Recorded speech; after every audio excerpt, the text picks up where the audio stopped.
So yeah, I was saying, I'm just trying to find where the fight was. It's been a while since I've seen it, but this is a very, very, very short fight. I lost all confidence in my ability to throw strikes at all, pretty much. So yeah, that's the preface of this fight. So, pretty much. So we're not gonna have audio on, for the fight, just because for this one I think I should be able to.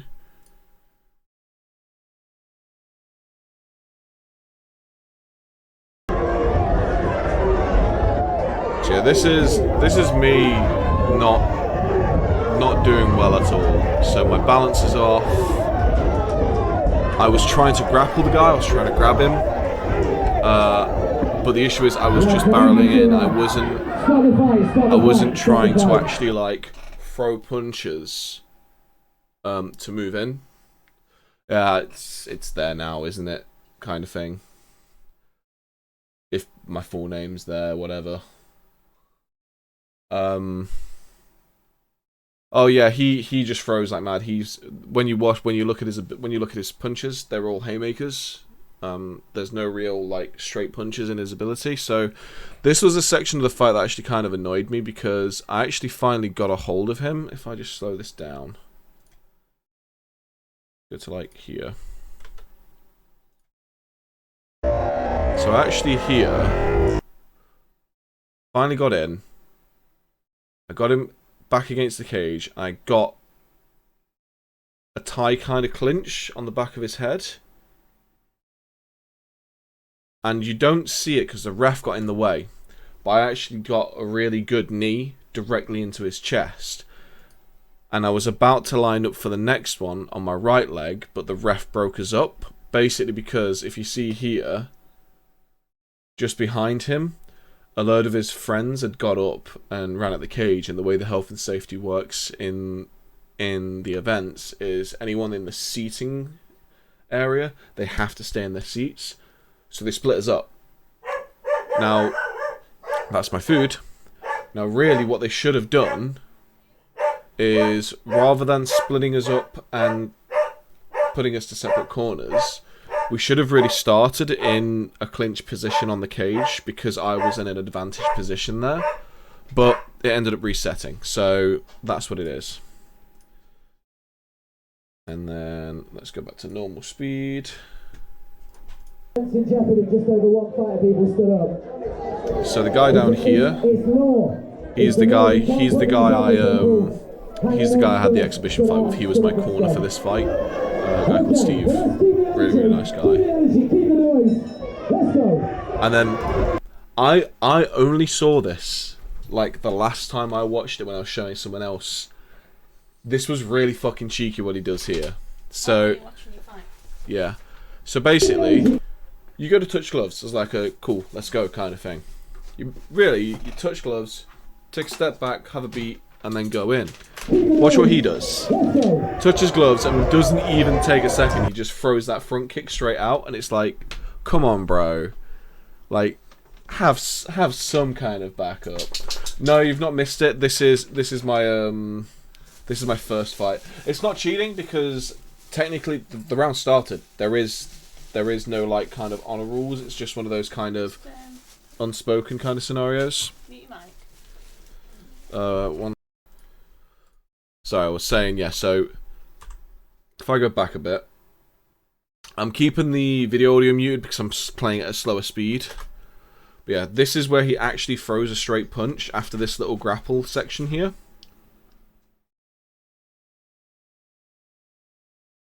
Try and find it. Where is it?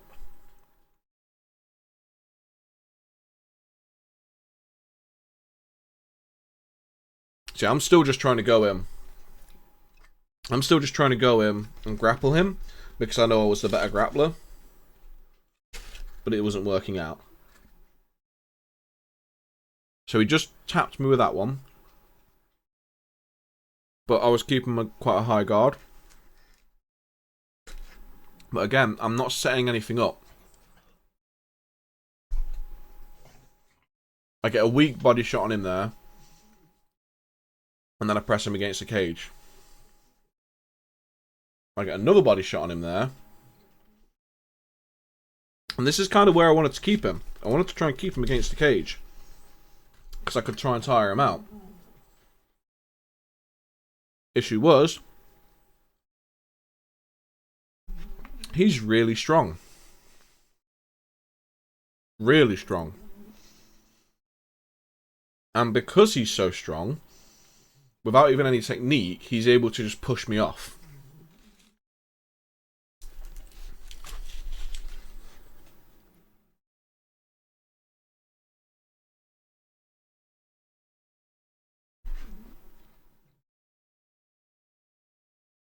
Again, wild looping punches.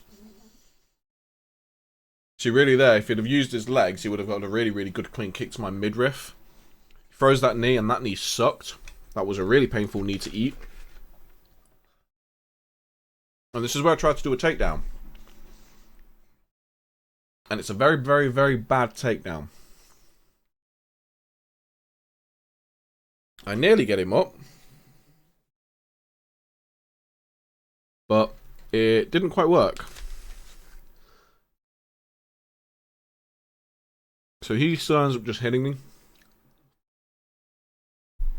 And this is where it's at. This is pretty much where it's kind of difficult for me now. He's got me in a standing guillotine. So I can't really do much here. At the skill set I was anyway. When I look at this now, there was so many things I could have done here. I could have put my arm over and framed out on his face to make his head move, to make his grip weaken. I could have kept kneeing his legs, like what my corner was telling me to do. But I end up just doing really, really badly. Kind of just sitting there, not doing enough. And then eventually, he sneaks his arm under my chin and gets my actual throat, which is right here.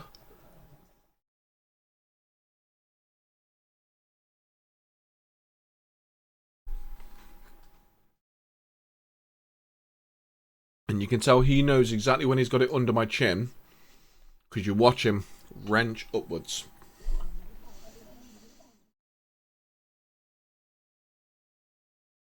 There you go. That's when he knew he'd got it under my chin, and that's when he wrenched upwards. And that was when it was like, right, this is it now. It's a ticking time bomb of, do I pass out or do I tap?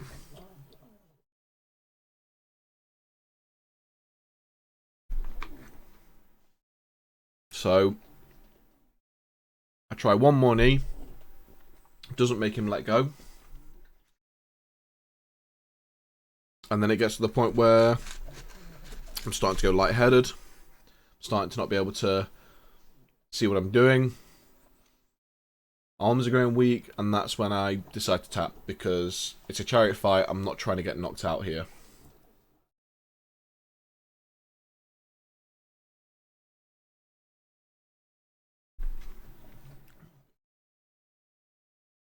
And he was too busy. The ref, I've just seen there. I always wondered why it took the ref so long to actually like split us up. It's because he was too busy dealing with the crowd to notice that I was tapping. It's like, come on, man. I'm tapping because I'm getting choked out. Get him off me. So that was my really terrible first foray into mixed martial arts. I did very badly, but I kept training. I kept on working, and I just aim now to just try and get better and better. So this is ringside video, so I'm not going to put the audio on this one because there's a lot of DMCA music and stuff. So this is from Becky's perspective. And this is Steve. This is the guy who teaches me. He's been doing kickboxing for like 15, 20 years. He's done martial arts, kung fu, all sorts of stuff. But he knows his stuff. He's very, very good. Looks like a bouncer. So we also had the issue here as well, because I was working the corner as well before this fight. I had to rush downstairs, get ready and get warmed up in like 10-15 minutes. So when I got upstairs, I realised I'd left my mouthguard downstairs.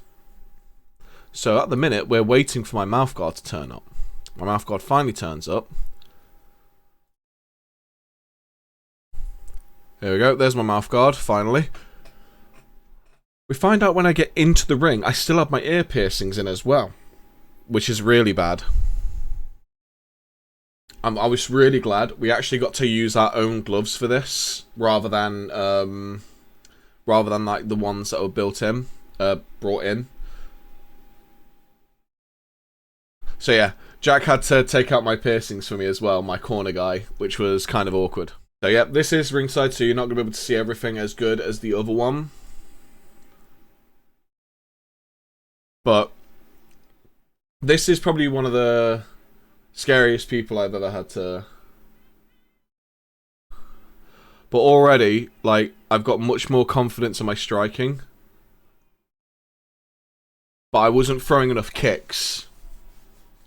I threw that one, and then so yeah, I'm gonna have to slow this down, I think, actually. How do I slow the speed down on this? Video. Playback. Speed, here we go.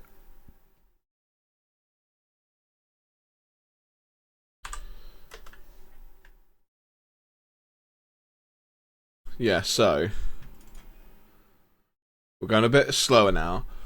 So I throw what I feel to be a decent kick, bang. He just pops me in the face.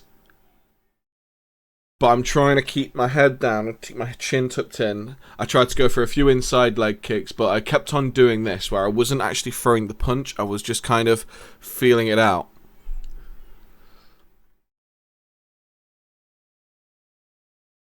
So yeah, there's pretty much just a few moments of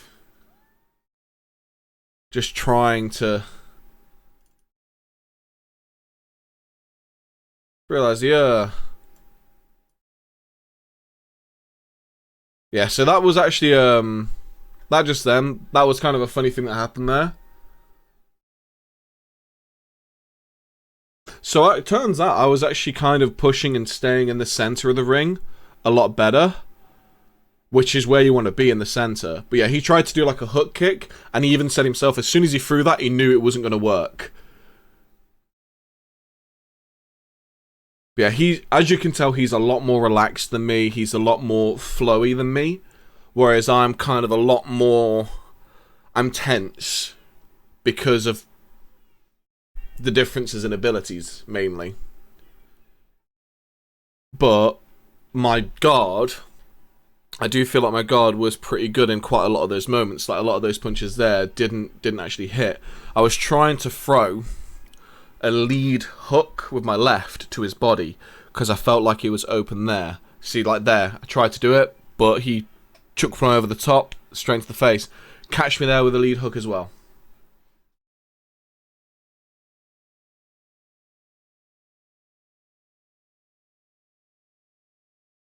Yeah, he's throwing a lot more combos, like, freely. And he's very good at doing that. That what you saw there where he parried it and went over, he's very good at doing that. He catches me with that all the time.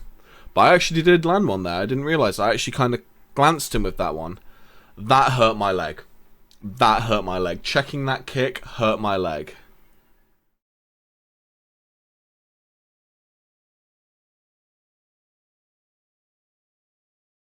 But yeah, he's just, for how big he is, he's very good and very quick at, like, moving his kind of head out of the way of these punches. He's very good at parrying punches and stuff.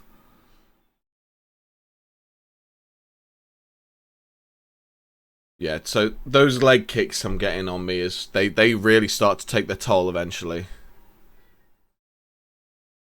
I just realised a guy in the crowd goes, "Steve, stop being light on him." But yeah, as you can see, my leg there is really bad positioning, and my legs were so wide apart, and I was so like close over to him when I shouldn't have been with that leg. It should have been closer into me so I could keep my balance. So then we just get the corners. We just have a minute rest in between. I keep my arms up, breathe, and my corner guy Jack goes through a few of the things I was missing, a few of the things I wasn't doing, and what I should look to do going forward. And he was explaining to me the lead hook was open, and I'm not quite throwing it in there. Oh, he wasn't. Put it this way. If Steve wanted to knock me out in that first round, Steve could have knocked me out in that first round. That's the easiest way of putting it. Where I train, Steve spars with a lot of different people, and there's probably only a handful of people that wouldn't be able to survive Steve full pelt in a match, because Steve has a lot of technique. As you can see with how kind of free he is and flowy he is with his movement, his technique is just muscle memory. It comes so easy for him, and that's where a lot of his power comes from. When he actually puts power into his punches, you get floored. Like, there's no other way about it. This guy here, he's one of his good mates. He's also done kickboxing fights as well, and he was explaining how when he spars with Steve, when he's going up for a fight, and Steve puts the pressure on him, 9 times out of 10 or 75% of the time, he doesn't make 3 rounds. So I'm actually really glad I made all 3 rounds. So yeah, let's so yeah, this is where he opens up a little more here. I try and relax a little more here as well.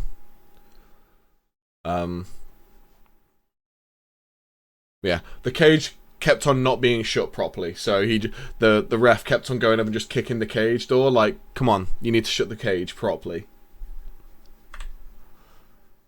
So yeah, here we go. So yeah, I tried to open it with the double jab because that's what my corner was telling me I should try and work the double jab to try and fake out the parry kind of thing. But Steve started opening up with more of those front kicks, which I didn't throw any of, and that was the issue. There was so many times I should have thrown stuff down the line, but I was opening up with a few more kicks on this one. I actually caught him with that jab, which I didn't realise I'd caught him with. But he caught me in the side there. That hurt. Yep. Again, my guard there was too wide. He snuck a jab through, so I needed to tighten up.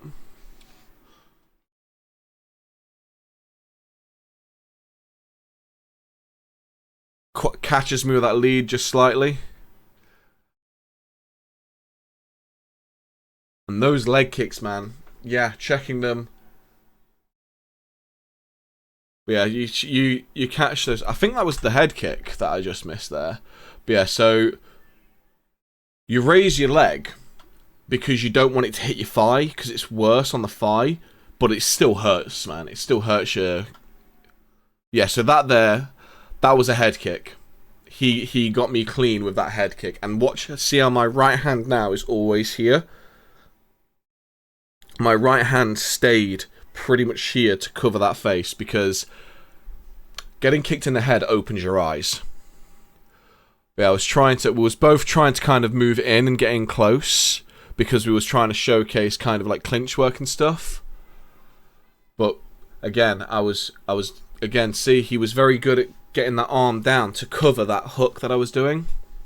Whereas I was opening myself up on my side, and he was digging in the hook. And this is where tiredness was really starting to hurt me. See, I'm breathing out my arse now, basically. because that's like, you can see my volume slowed down. I got him there though, which was good. I didn't realize that one. But the issue as I was realizing, I actually quite liked the technique I used on that kick. I actually kind of hopped into that one a little bit to try and get it on him. But I was pretty much reverting to like boxing movement there because I was just really, really struggling. But I was just trying to get those body shots to try and wind him slightly. And that was what's the thing I shouldn't have done. I shouldn't duck and go down. I shouldn't. I should have stood up straight, kept my hands up. But this is the round where Steve very much dominated the positioning on the cage.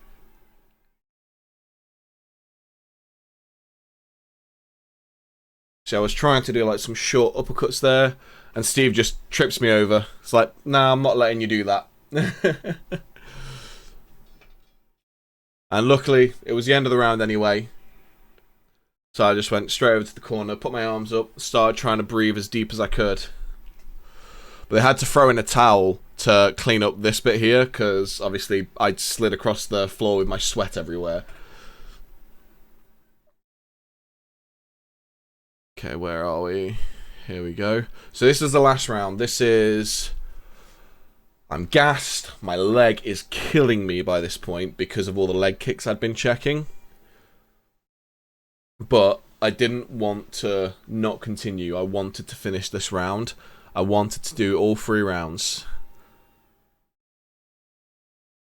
And I wanted to try and at least keep throwing something. So that's why I kept on trying to open up with that jab. And I actually got him quite heavy with the right there on the body.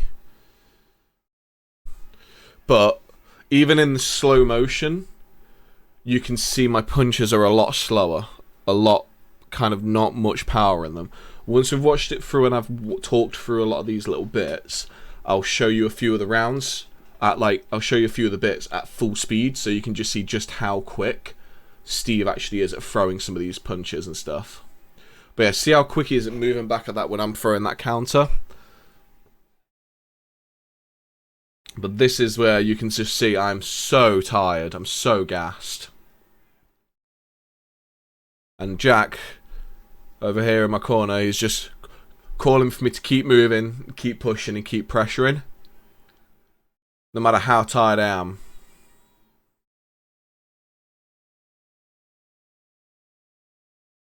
I blocked that one in not a very smart way because I kind of put my whole body down into it. It wasn't the best of ways of doing it. It blocked it, but it opened me up for more attacks, so I'll need to be careful with that.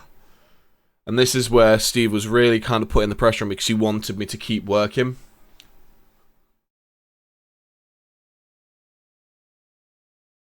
So this is where, like, I tried to throw a knee in that position, but we kind of got twisted over to the cage.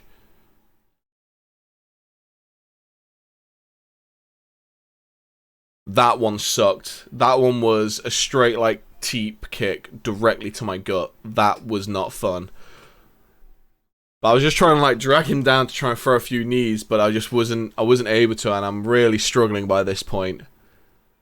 So I try and throw an uppercut, he gets caught, so I throw the knee, he gets caught, he just pops one into my gut again. Now this one, so okay, what happened here? I'm glad Steve has the kind of restraint with this. Basically, what happened there is the kick actually hit my eye and kind of like just, you know, when your eye gets scrunched up? So I kind of had to like pull my eye like that kind of thing just to open up a little. I just took a moment with the round counter because it was a 10 count thing. I just took 8 seconds of that count just to make sure my eye was fine and I could see, and then went straight back in. But I literally had to like kind of like pull this kind of thing just to get myself into a better position so I could see. But yeah, the rule states we could only like hold and do one knee. We couldn't keep hold of each other with this kind of fight. But yeah, I was really trying to do those uppercuts and those knees, but he's just so good at just making sure his protection's always there when he needs it to be.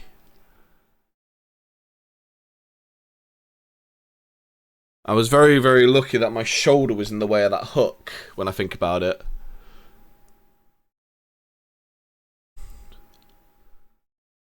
So really, I think when I was doing those uppers, I should have kind of leaned back a bit more and threw it upwards to the face. But that was it. And that was...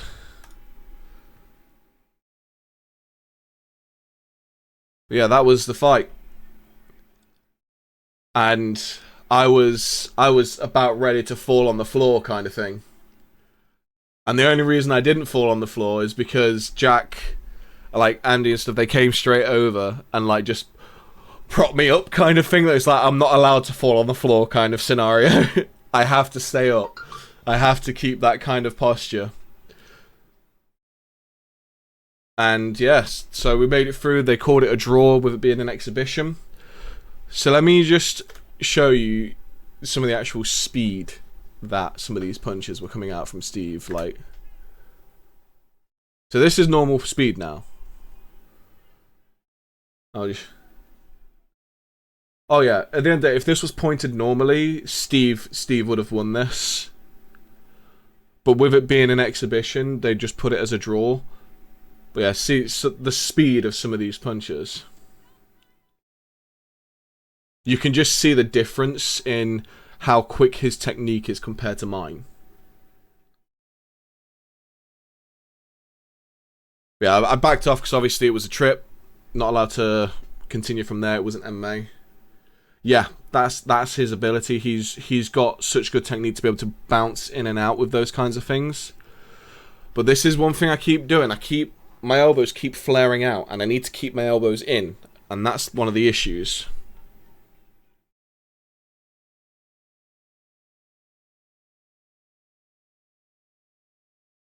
See, I popped him there, quite nice. But yeah, that bit there where both our like shins hit each other, it's better than being kicked in the thigh, but it sucks.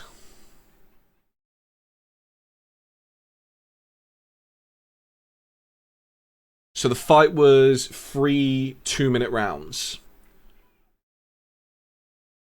with 1 minute in between each. So it wasn't a crazy long fight. It was still only 6 minutes. But those 2 minutes, they feel like 2 hours when you're actually doing the fight. And I was just trying to breathe.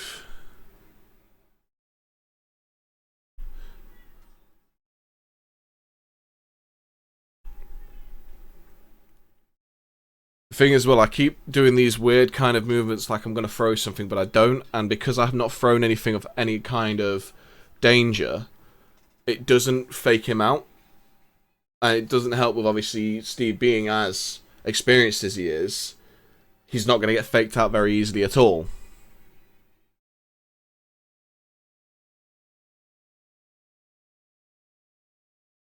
So go back into the second round.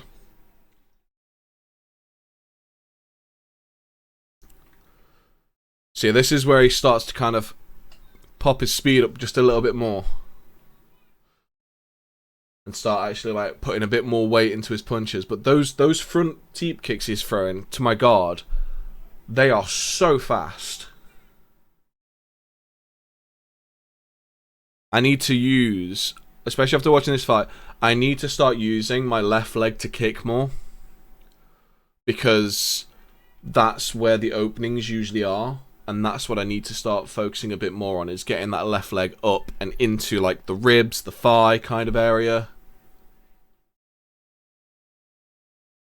Yeah, that. Now I watch that back, that head kick.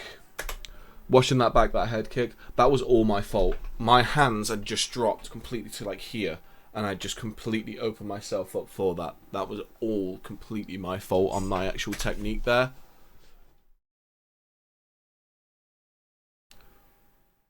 But every now and then I did kind of get a few into that rib with that little hook. So that was working for me. And I've worked a lot on that kind of front hook. I feel like my front hook's actually better than my rear hook, so...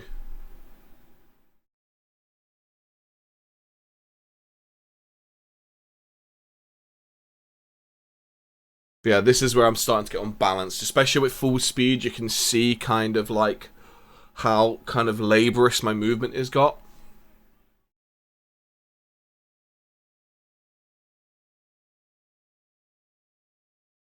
So I think one of the main things I need to work on is my my fitness and being able to actually keep going. I don't know if Becky's looking at the chat. Becky, Thomas asked you a question in the chat. You replying, I'm guessing.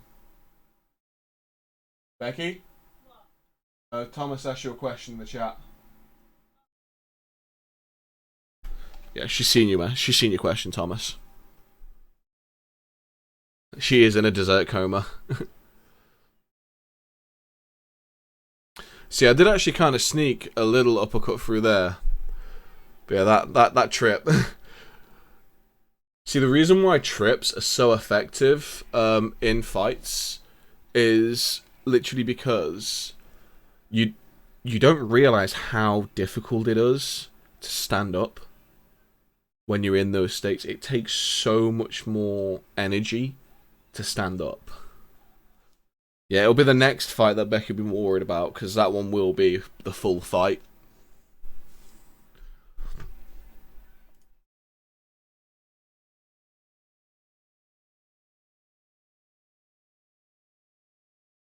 Yeah, so this was the last round at full speed this time.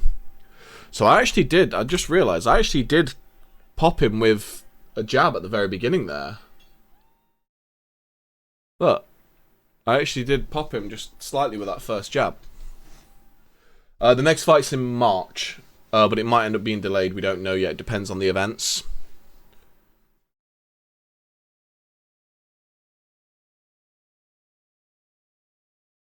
So I need to try and see my technique of my kick is getting way better.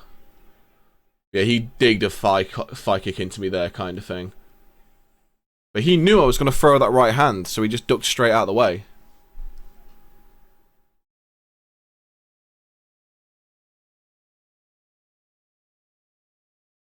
See, if I'd have actually fully extended that right hand then, I would have actually got him, because I think I do have slightly longer reach than him.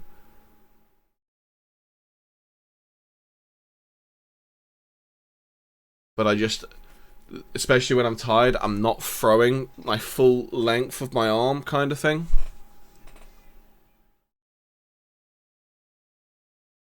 But yeah, that one sucked. As you can see, that one was one of those, oh god, moments. Like, even when I wanted to throw knees there, but I was just, like, it took me a second to kind of, like, just deal with stuff.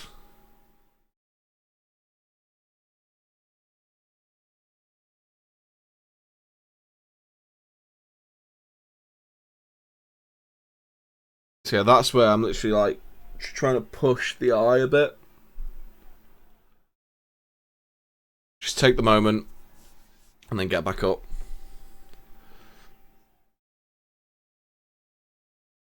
But yeah, you can see how laborious my punches are now compared to how they were.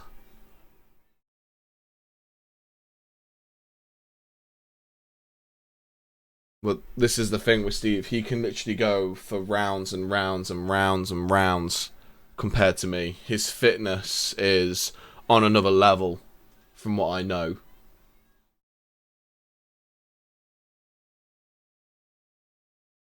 And that was it. I was so close to kind of falling down, and Steve's there literally, get up, get up.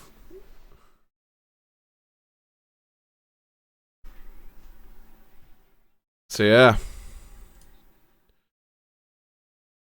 I had to take those gloves off as soon as I could. They were tiring me out.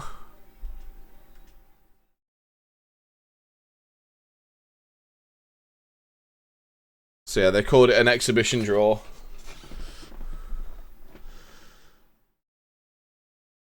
But yeah, it's being able to have an experience like that where I was able to go into the ring, really, really pressure test all my ability against someone like Steve, who I know will put heavy pressure on me, but won't try and actually injure me or try and actually knock me out, is something I couldn't pass up. That one fight alone, as short as it was, has opened my eyes to just how much of an ability difference there is between me and Steve. It's opened my eyes up to so many more ways in which I need to work on my striking technique, my defensive technique, my movement, my reflexes, my speed, all from just that one fight. When Steve asked me if I wanted to do the exhibition fight, I didn't even think about it. I just said yes, because I would have been stupid to have not taken that opportunity, because that's where you can see the learning curve. And like I said, it really, really opened my eyes to make me realize what I need to work on going forward, what I need to put more focus onto, things like my fitness, my left leg. I need to be using that more. And especially watching the fight back, I've watched the fight back about 10 times now, and the more I watch it, the more I'm learning from what I can pick up, what I can do better, what I can work on. Steve is Obi-Wan Kenobi and Kyle is Luke. It's very much so. He's a very, very, very good teacher, Steve is, because he doesn't beat around the bush. And I remember one of the earliest things I remember with Steve really showing me how good of a teacher he is, and how I actually like the way he teaches. It was before my first MMA fight.